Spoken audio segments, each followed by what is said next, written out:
Alam mo minsan, iniisip ko, bakit kaya ang buhay parang pelikula na walang script? May mga eksenang pinlano mo ng maayos, pero biglang, cut, ibang kwento na pala ang tinatahak mo. May araw na puno ka ng saya, parang lahat ng bituin, nagpasya na sabayan ang ngiti mo. Pero may gabi rin na kahit anong pilit, hindi mo makita kung saan nakatago ang liwanag. Sabi nila, ang buhay daw ay tungkol sa pag-abot ng pangarap. Pero natutunan ko, na minsan, hindi lang sa dulo ang halaga.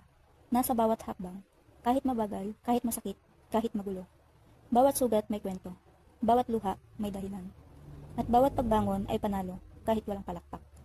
Kaya kung ngayon pakiramdam mo ay naliligaw ka, tandaan mo, hindi laging mali ang huminto para huminga.